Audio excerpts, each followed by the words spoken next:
नमस्कार, आप देख रहे हैं देश न्यूज। मैं हूं आपके साथ सूरज पाठक। हमारे खास कार्यक्रम डिबेट में आप सभी का स्वागत है। डिबेट में आज हम बात करने वाले हैं कि उम्मीदों का लेखा जोखा। ये उम्मीदें हैं केंद्रीय बजट से, और जहां एक तरफ पूरे देश की जनता को उम्मीदें हैं, वहीं मध्य प्रदेश की जनता को भी केंद्रीय बजट से उम्मीदें हैं, क्योंकि मोदी 3.0 का पहला पूर्ण बजट 23 जुलाई को संसद में पेश होने वाला है। इस बजट में मध्य प्रदेश को सिंहस्थ 2028 के आयोजन के लिए स्पेशल पैकेज मिलने की उम्मीद है। इसके अलावा कैन बेतवा लिंक प्रोजेक्ट के लिए भी इस साल 2000 करोड़ रुपए मिलने की उम्मीद मध्य प्रदेश को है।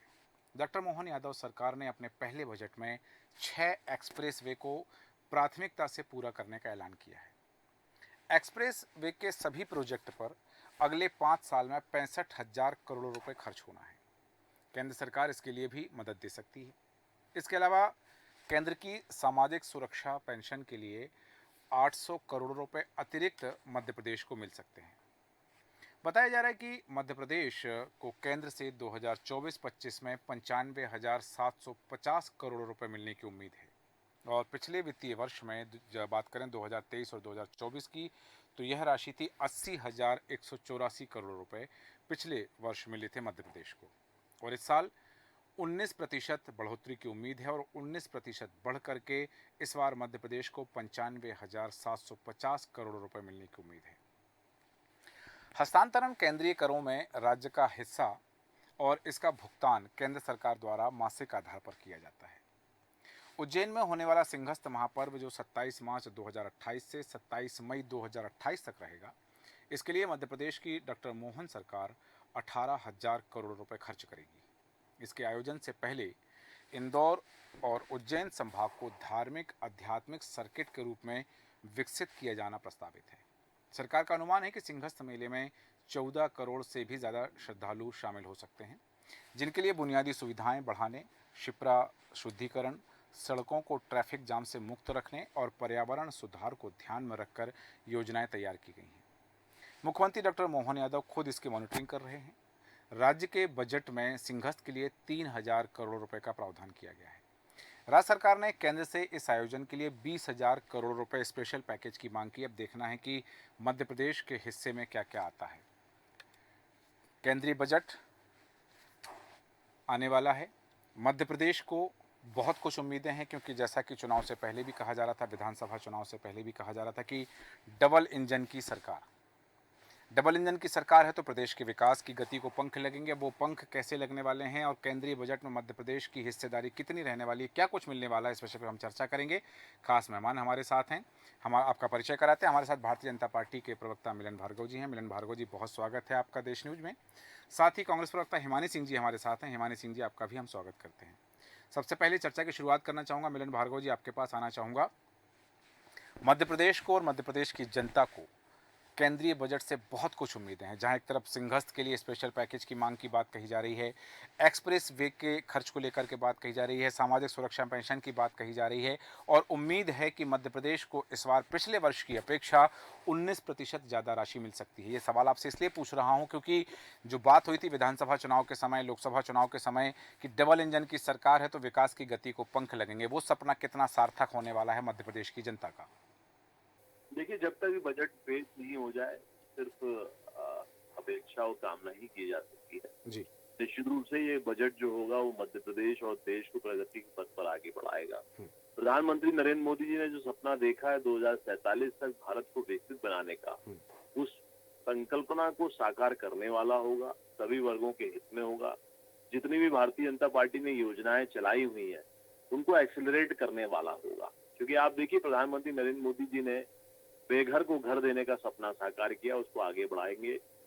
जिस प्रकार से आयुष्मान भारत जैसी योजना जी। कि भारत की जनता को एक उच्च स्तरीय इलाज मिले, समय पे इलाज मिले, उसकी ऐच्छिक इच्छा पे इलाज मिले, उसकी व्यवस्था खड़ी वो चलाने वाला होगा। और जिस प्रकार से भारत सौर ऊर्जा में आगे बढ़कर जो हमने संकल्पना प्रधानमंत्री नरेंद्र मोदी जी के नेतृत्व में देखी है कि 1 करोड़ घरों पर सौर ऊर्जा का प्लांट लगाकर निश्चित रूप से हम एनर्जी पर डिपेंडेंसी कम करेंगे, और वहीं ग्रीन एनर्जी, सीएनजी, पीएनजी जैसी जिस प्रकार से एक वैश्विक स्तर में भारत आज जो कहीं ना कहीं नेतृत्व करते हुए रूप में जी। ग्लोबल वार्मिंग से निकलने में कहीं ना कहीं अपनी एक भूमिका सुनिश्चित कर रहा है, उस दिशा में आगे बढ़ने वाला होगा।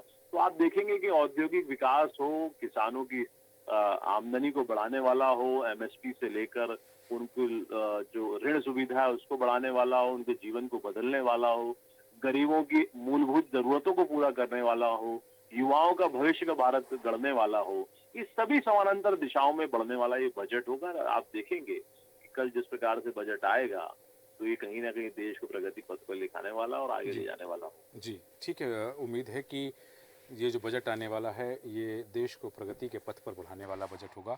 हिमानी सिंह जी, आपसे जानना चाहूँगा कि मध्य प्रदेश की नागरिक होने के नाते केंद्रीय बजट से आपकी क्या अपेक्षाएँ हैं? देश की नागरिक होने के नाते केंद्रीय बजट से क्या अपेक्षाएँ, और मध्य प्रदेश को क्या कुछ मिलना चाहिए केंद्रीय बजट से? मध्य प्रदेश में विपक्ष की भूमिका, केंद्र में विपक्ष की भूमिका में आप हैं, तो उस नाते आपकी क्या माँग हो सकती है? बिल्कुल, मैं पहले तो जो भी केंद्र और उससे जो अपेक्षाएँ हैं और उम्मीदें हैं, जी, सच कहती हूँ।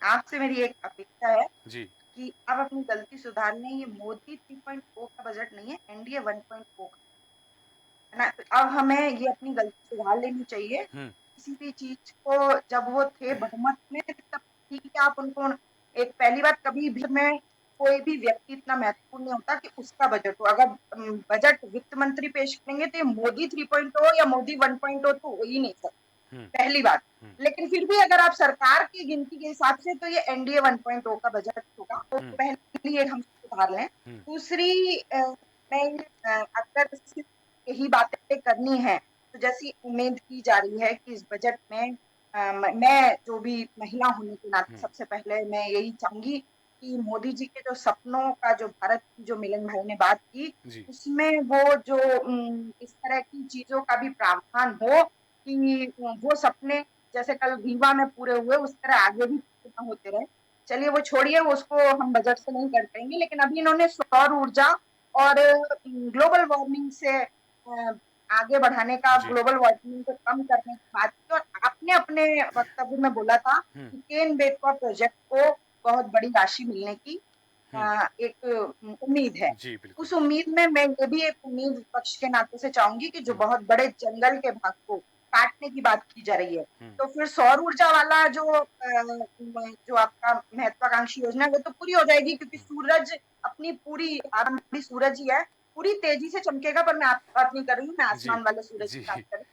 वो अगर इतने जंगल काटे जाएंगे केन बेतवा जैसे प्रोजेक्ट और बहुत सारे प्रोजेक्ट के लिए, हुँ, तो सूरज अपनी बहुत तेजी के साथ चमकेगा और सौर ऊर्जा वाला जो महत्वाकांक्षी योजना है वो जरूर पूरी हो जाएगी। लेकिन ग्लोबल वार्मिंग में कहीं ना कहीं हमारा बहुत बड़ा योगदान हो जाएगा, और इस बार की गर्मी में हमने देख लिया कि केन बेतवा जैसे प्रोजेक्ट के लिए जंगल काट का टेम्परेचर पे और लोगों की स्वास्थ्य पे क्या बुरा प्रभाव पड़ा है। और अभी हम कुछ समय से कोविड से लड़के भी आए हैं, कुछ समय पहले भी, तो इन चीजों का ध्यान रखा जाए। और जहां तक अनुमान है कि इस बार यूजीसी के बजट में 61% की कटौती की जा रही है, तो मुझे मेरे हिसाब से किसी भी प्रोजेक्ट, किसी भी महत्वाकांक्षी योजना और किसी भी देश के विकास के लिए सबसे पहले शिक्षा की जरूरत होती है। हुँ, 7% का बजट कम किया जा रहा है शिक्षा विभाग में, और 61% का यूजीसी को जो ग्रांट दी जाएगी। हुँ, तो कम से कम अगर उच्च स्तर की शिक्षा में ही बजट में कटौती कर दी जाएगी, तो कहाँ से पढ़ेगा इंडिया और फिर कैसे बढ़ेगा इंडिया? तो इस सब चीज़ों के लिए जो जो बहुत महत्वपूर्ण चीज़ें हैं, हुँ। बिल्कुल हम और अगर सिंहस्थ जैसी महत्वाकांक्षी महत्वपूर्ण हुँ। योजनाओं के लिए हमारी सांस्कृतिक लेकिन विरासत को आगे बढ़ाने ठीक वाली है, योजनाओं हिमानी सिंह बजट जी। दिया जा रहा है, जी, तो उसमें भी नहीं, मैं इसको ही इसी में पूरा कर रही हूँ। जी, तो ये भी ध्यान रखें कि जो अभी पिछली बार जो सिंहस्थ के सामान का जो घोटाला इंदौर नगर निगम में सामने आया है, जो उसका जो सामान 1 महीने पहले यूज़ हुआ था और बहुत कीमती चीज़ें थी, उनको बिना किसी बजट के, बिना किसी हिसाब-किताब के बेच के खत्म कर दिया गया। इन सब चीज़ों का भी ध्यान रखा जाए, क्योंकि ये देश का, आपका, हमारा टैक्स का पैसा है। इसे हम ऐसे सिर्फ बजट पे चर्चा करके हुँ। और खुश होकर और उम्मीदें पालकर बर्बाद नहीं कर सकते। हम आपने कहा कैन-बेतवा लिंक जो है उसके लिए जंगल काटे जाएँगे और उस परियोजना के से नुकसान होगा, लेकिन उस परियोजना से फ़ायदा भी है, हज़ारों हेक्टेयर भूमि पर सिंचाई की व्यवस्था हो सकेगी और किसानों को फ़ायदा मिल सकेगा, तो वो एक पक्ष वो भी तो है उसी परियोजना का।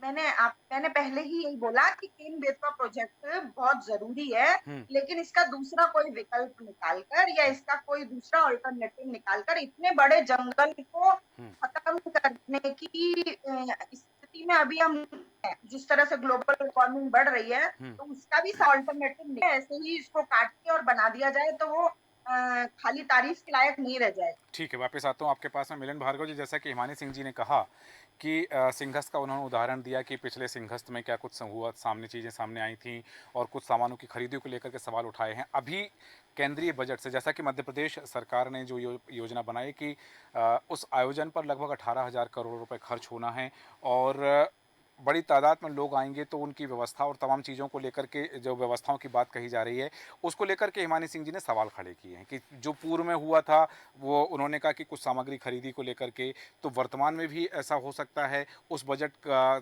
संचालन कैसे हो, उस बजट का किस तरह से खर्च किया जाना है, उसकी योजना को लेकर के आप क्या कहना चाहेंगे मिलन भार्गव जी? पहले तो हिमानी सिंह को मुझे लगता है अध्ययन करने की आवश्यकता है। जब 2018 में कमलनाथ की सरकार बनी तो जयवर्धन सिंह जी आपके ही सरकार में सर मैं करेक्शन कर दूं, मैंने आपको बोला कि जो समानता बेचने के बारे में आ रहा हूं हिमानी सिंह जी, आ रहा हूं आपके पास। इनके साथ यही समस्या है, जब सत्य को सुनती है तो कड़वाहट महसूस होती है। तो ये जयवर्धन जी का जैसे ही नाम लिया तो चिल्ला चोट करने लगी। थोड़ा धैर्य रखिए मैडम, ये प्रदेश की राजनीति और जनहित के मुद्दों की बात है। चीखेंगे चिल्लाएंगे उससे कुछ नहीं होगा। जब चीख और चिल्लाना है तो अपने अध्यक्ष पे चिल्लाइए। जब एक महिला पदाधिकारी को जूते मारने की बात करती है और पीसीसी दफ्तर से निकालने की बात होती है, उस समय एक क्रोध दिखाती तो एक महिला अत्याचार से, एक महिला पीड़ित को आप बचाती, अपनी नेत्रियों को जूते और चप्पल जैसों से मारने वालों को सबक। धैर्य रखिए, थोड़ा धैर्य रखिए, अरे धैर्य रखिए, थोड़ा धैर्य रखिए। जीतू पटवारी जी की कांग्रेस है, राज्य कांग्रेस है। ये अराजकता यहाँ मत चलाइए, ये अराजकता यहाँ मत फैलाइए मैडम। ये अराजकता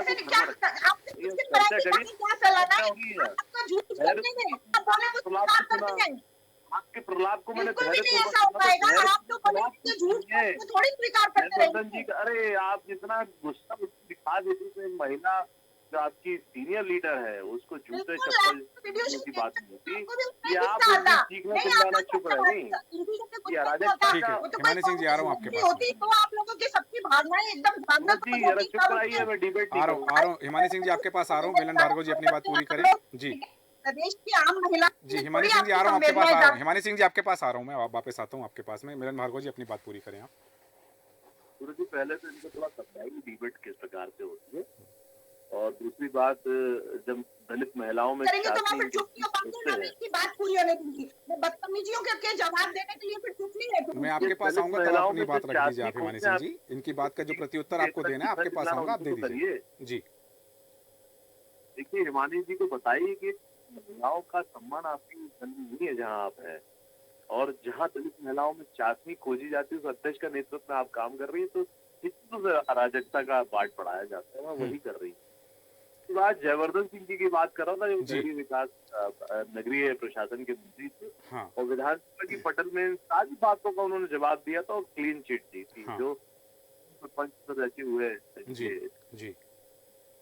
सारा का जवाब जयवर्धन जी दे चुके हैं, तो जयवर्धन जी से थोड़ा मिलकर बात कर लीजिएगा, जवाब दीजिए। ठीक है, वापस आता हूँ आपके पास। मध्य प्रदेश के सौभाग्य का सूरज जी विषय है जी जवाब दूंगी जी, आ रहा हूँ होने जा रहा है जी। और निश्चित रूप से करोड़ों विश्व में जो हिंदू समाज रह रहा है, जो सनातन को मानता है, क्योंकि ये लोग सनातन को भी नहीं मानते ना, सनातन एक तो डेंगू है, लेकिन हम लोगों की सनातन सब कुछ है, क्योंकि हम सनातन को लेकर, सनातन को पूछ कर, सनातन को तुमको समझ नहीं आया। थोड़ा धैर्य रखिए हिमानी जी, कैसे हिमानी जी आ रहा हूँ, आप ही के पास आऊंगा। जो सुन ही नहीं रहे हैं तो चीखना चिल्लाना, ये कोई मच्छी बाजार थोड़ी है मैडम। थोड़ा धैर्य रखिए, दर्शक है सुन रहे हैं, मच्छी बाजार नहीं है, चीखना चिल्लाना कर रही है, सीख रही है, चिल्लाएंगे। जब तर्क खत्म हो जाए तो चीखने चिल्लाने से काम चलाना सिखाया जा रहा है, तो निश्चित रूप से जीतू पटवारी जी की कांग्रेस है तो यही सीखेंगे। देखिए सूरज जी, सिंहस्थ आपके लिए, हमारे लिए महत्वपूर्ण है, इन लोगों के लिए ठीक है, वापस आता हूँ आपके पास में। अपना धर्म समझते हैं सूरज जी। जी मिलन जी आता हूँ। सीएम को चिढ़ाने में मजा आता है जी। जिसको, उनके लिए सीएम तो सिर्फ एक कार्यक्रम हो सकता है और जिसका विरोध ही करना है। जी। लेकिन मैं सिर्फ कहूंगा कि कांग्रेस के साथी भी ये कुंभ की डुबकी उठाए और उस पापों को ना चढ़ाएं। ठीक है, वापस आता हूँ आपके पास में। हिमानी सिंह जी, आप बात कर अपनी रहे हैं प्रतिक्रिया दें मिलन भार्गव जी के वक्तव्य पे। आपने कहा था कि आपको प्रतिक्रिया बजट देनी है। आएगा। जी, आ रहा हूँ मिलन जी आपके पास, वापस मैंने आता हूँ। इनको जी। अध्ययन करने की और पूरी तरह से इनके कान को खुले रखने की बिल्कुल सख्त जयवर्धन जी से बात आवश्यकता तो है। कर लीजिए मैडम, मैंने थोड़ा बोला जाकर कि जो बातचीत होती है, एक नहीं महीने मैंने होती इनकी यूं जयवर्धन की हो गई, सोचने लेकिन की नहीं मुझे होती है। मानना पड़ा कि इनकी क्षमता बिल्कुल ही खत्म हो चुकी है। मैंने सारी अपने रोज अभी मुंह पे चप्पल मारने की बात हो रही थी और आप चुप थी, मौन थी। किया हुआ सामान उस समय आपको उसको क्रोध बिना नहीं आ रहा किसी था। हिसाब किताब के भेज उस दिया समय गया और उसका इतना चिल्लाना कोई नहीं ब्यौरा आता जो आज और आपकी कोई चिल्ला हिसाब रही नहीं हैं। दिया।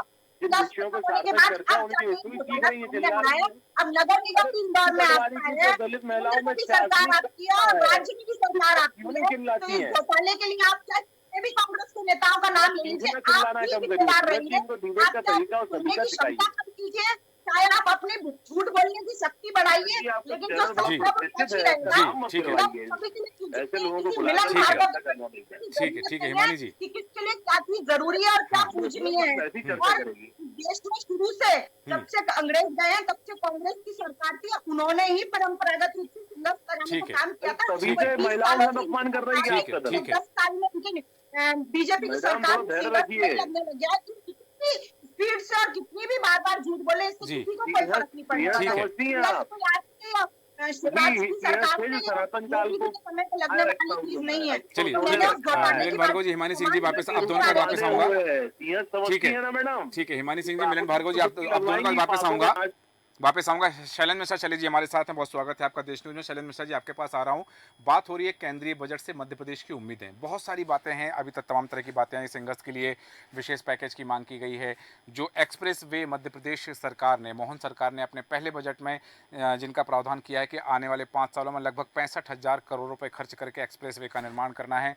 और भी योजना है, कैन बेतवा लिंक परियोजना के लिए, सामाजिक सुरक्षा पेंशन के लिए। केंद्र से उम्मीदें हैं मध्य प्रदेश की। इन उम्मीदों में आप अपनी कौन सी बात जोड़ना चाहते हैं और मध्य प्रदेश के लिए क्या होना चाहिए बजट में, वो उसकी अपेक्षा क्या है? जी, बिल्कुल सूरज जी, कुछ तकनीकी खामियों का जी। सामना कर रहा हूँ लेकिन जुड़ गया हूँ आपसे। जी। तो देखिए, मध्य प्रदेश के लिए काफ़ी रोचक हो सकता है ये इस बार का केंद्रीय बजट। हम्म। और मध्य प्रदेश के हिस्से में काफ़ी ज़्यादा योजनाओं के जो लाभ होते हैं केंद्रीय योजनाओं के, जिसमें चाहे वो रेल मार्ग की बात हो या सड़क मार्ग की बात हो या प्रधानमंत्री आवास के विषय हो और कृषि के जो मूल विषय हैं, इन विषयों को लेकर मध्य प्रदेश को काफ़ी लाभ मिलने की उम्मीद है। केंद्रीय करों में मध्य प्रदेश का हिस्सा बनने की उम्मीद है। और जिस प्रकार से मध्य प्रदेश का जो परफॉर्मेंस पिछले लोकसभा चुनाव के परिणामों में रहा है सूरज जी, जी। इसके कारण मध्य प्रदेश को कई प्रकार के लाभ जो है मिल सकते हैं। मध्य प्रदेश से कई लोग जो है वो केंद्रीय कैबिनेट के हिस्सा हैं, जिसमें मुख्य चेहरा शिवराज सिंह चौहान जी हैं, जिनके प्रयास रहेंगे मध्य प्रदेश को कृषि के क्षेत्र में और विकसित कैसे किया जाए। इसके अलावा जो केन बेतवा जो परियोजना, लिंक परियोजना है, उसके लिए भी 2000 करोड़ रुपए की राशि मिलने की उम्मीद बताई जा रही है। साथ ही प्रधानमंत्री आवास योजना के आवासों को बढ़ाने की बात भी की जा रही है और जिस प्रकार से आप हम सभी लोग अधिकारियों के संपर्क में हैं वित्त विभाग के, जी। तो सबकी आशा है कि मध्य प्रदेश में खासकर एक जो अभी जो लोन के पैकेज की भी बात चल रही है, जी। इंटरेस्ट फ्री लोन पैकेज की, पर्यटन के लिए काफी समय से वो एक योजना पे काम चल रहा था। तो पर्यटन के क्षेत्र में, कृषि के क्षेत्र में और अन्य क्षेत्रों में मध्य प्रदेश को फायदा मिल सकता है। और जो एक ऐसा वर्ग है जिसको बहुत सारी आर्थिक सहायताओं की आवश्यकता है, उसमें जैसे प्रधानमंत्री आवास योजना का मैंने जिक्र किया, उसमें काफी बेनिफिट मिलने की उम्मीद है।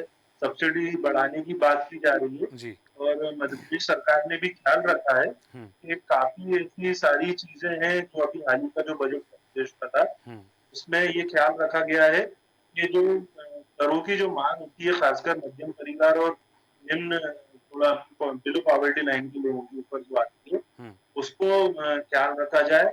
इसके अलावा जो लाडली बहना योजना जो चालू की है मध्य प्रदेश में, जी। उसमें भी केंद्र की सरकार ने विचार किया है कि जो लाडली बहना है, उनको भी मतलब मध्य प्रदेश की योजना है, हम्म उनको भी आवासों का लाभ दिया जाए। हम्म और भी कई सारे पहलू हैं, लेकिन जो एक आम आदमी की जो बजट को लेकर उम्मीद रहती है, अगर उसकी बात करें तो उसमें महंगाई की मार जो है वो ना पड़े आम आदमी के ऊपर। हम्म गृहिणियां चाहती हैं कि उनकी रसोई का जो खर्च है वो सीमित रहे, वो ना बढ़े। खुदरा मूल्य की जो वस्तुएं हैं उसकी प्राइसेस ना बढ़े। और क्योंकि अभी हमारी स्टेट गवर्नमेंट ने भी काफी सारे प्रावधान किए थे हाल ही में, उस जी पर आप ही के चैनल में चर्चा की थी हमने, शिक्षा के क्षेत्र में, उच्च शिक्षा के क्षेत्र में। जी तो यूजीसी होती है, उसमें भी काफी मतलब उम्मीद लगाई जा रही है कि मध्य प्रदेश के समय जो केंद्रीय वित्त मंत्री हैं निर्मला सीतारमण जी, उनके माध्यम से मध्य प्रदेश को काफी लाभ मिलेगा। यहाँ एक बात जरूर मैं चाहूँगा कि इस पर आपकी प्रतिक्रिया आ जाए शैलेंद्र मिश्रा जी की केंद्रीय बजट से जो उम्मीद की जा रही है, क्योंकि जैसा एक बात देखी जाती है कि जब चुनाव होने वाले होते हैं जिस वर्ष में, उस वर्ष में सरकारें लोक लुभावन बजट प्रस्तुत करती हैं, कोई अतिरिक्त बोझ जनता पर नहीं डालती हैं। हालांकि दो दृष्टिकोण हैं मेरे प्रश्न के कि पहला प्रश्न है कि आने वाले राज्यों में विधानसभा चुनाव है कुछ समय में, कुछ राज्यों में, तो आने वाले समय में, तो क्या ये बजट उन राज्यों के विधानसभा चुनाव को देखते हुए होगा, या फिर चूंकि आप केंद्र सरकार बन चुकी है और 5 साल बाद चुनाव होना है तो अब जनता पर बोझ भी डाला जा सकता है? इन दोनों दृष्टिकोण पर आपकी आधारित प्रक्रिया क्या है? देखिए ये वाला जो विषय है इसको जो केंद्र की जो भाजपा सरकार है, एनडीए गठबंधन की जो सरकार है, जी। वो निश्चित ही वो चाहेगी सूरज जी कि आगामी जिन राज्यों में चुनाव आने हैं हम्म तो वहां पर स्टेट को क्या बेनिफिट्स दिए जा सकते हैं। हम्म जैसे कि अभी देख रहे हैं बात चल रही थी कि बिहार में विशेष पैकेज की बात जो चल जी रही थी, जी हालांकि वो संभव नहीं हो पा रहा है केंद्र की तरफ से। हम्म तो ऐसे अभी आगामी जिन राज्यों में चुनाव आने हैं, खासकर महाराष्ट्र भी है, हम्म तो देखिए क्योंकि पूरे देश को केंद्र सरकार को देखना है, हम्म तो किसी एक राज्य को सूरज जी कुछ बेनिफिट्स दिए जा सकते हैं, जी चाहे वो टैक्सेस के रूप में हो, चाहे लोन के हम्म रूप में हो, या अगर उनके कुछ डेब्ट्स हैं तो वो डेब्ट्स को अगर कंसिडर कर सकती है हम्म सेंट्रल गवर्नमेंट। लेकिन इसमें एक जो खास बात है वो ये है कि केंद्र के पूरे देश भर के में जो क्योंकि जीएसटी लागू हो चुका है, हम्म तो केंद्र की नजर में जितने भी स्टेट्स हैं पूरे देश के, सभी के जो नागरिक हैं वो देश के नागरिक हैं, हाँ तो उनको सबका बेनिफिट ध्यान रखना है। लेकिन ये बात आपकी बिल्कुल मालूम है कि जिन स्टेट्स में इलेक्शन आने हैं हम्म उनको जरूर कुछ बेनिफिट, और खासकर जहाँ पे बीजेपी की या उनके अलायंस की गवर्नमेंट है, वहाँ जरूर केंद्र की सरकार कुछ विशेष बेनिफिट देगी, और ये एक सरप्राइजिंग हो सकता बिल्कुल, ये सरप्राइजिंग हो सकता है और कई बातें ऐसी हो सकती हैं जो चौंकाने वाली भी हो सकती है। हालांकि आपने बात कही कि गृहिणियों पर जो कोई भार ना पड़े, उनके किचन में इस्तेमाल होने वाली चीज़ें महंगी ना हो, क्योंकि महंगाई पर नियंत्रण रखना बहुत ज़रूरी है, महंगाई पर अंकुश लगाना बहुत ज़रूरी है, क्योंकि इसको लेकर के तमाम स्तर पर, चाहे सदन में हो चाहे सड़क पर हो, तमाम स्तर पर बातें होती रहती। तो अब देखना दिलचस्प है कि केंद्र सरकार के बजट में क्या कुछ ऐसा होने वाला है कि लोगों को किस चीज़ से राहत मिलने वाली है, या क्या क्या उनके लिए सरप्राइजिंग है। हालांकि बिंदु और हैं जिन पर हम चर्चा कर सकते हैं, पर समय अनुमति नहीं देता। चर्चा को विराम देंगे। मिलन भार्गव जी, हिमानी सिंह जी, शैलेंद्र मिश्रा शैली जी, आप सभी का धन्यवाद चर्चा में शामिल होने के लिए। बात हो रही है उम्मीदों का लेखा जोखा। ये उम्मीदें हैं, मध्य प्रदेश की जनता की उम्मीदें हैं, केंद्रीय बजट से उम्मीदें हैं कि मध्य प्रदेश को केंद्रीय बजट से क्या क्या मिल सकता है। सिंहस्थ के लिए स्पेशल पैकेज मिलने की बात है, कैन बेतवा लिंक प्रोजेक्ट के लिए राशि मिलने की बात है। साथ ही ये जैसा कि बात हुई है कि ये कल 23 जुलाई को बजट पेश होने वाला है, और सिंहस्थ के लिए क्योंकि मोहन सरकार ने, मध्य प्रदेश की मोहन सरकार ने 6 एक्सप्रेस वे का ऐलान किया है। साथ ही एक्सप्रेस वे के जो प्रोजेक्ट हैं वो 65,000 करोड़ रुपए खर्च होने वाले आने वाले 5 सालों में। तो अब केंद्र सरकार से कितना सहयोग मिलने वाला है? जो उम्मीद बताई जा रही है कि पिछले वर्ष की अपेक्षा, पिछले बजट की अपेक्षा इस बार 19% ज़्यादा राशि मध्य प्रदेश को मिल सकती है, वो उम्मीद सच होगी या नहीं, ये देखना दिलचस्प होगा। हमारे आज के खास कार्यक्रम में इतना ही। बने रहें देश न्यूज़ के साथ। नमस्कार।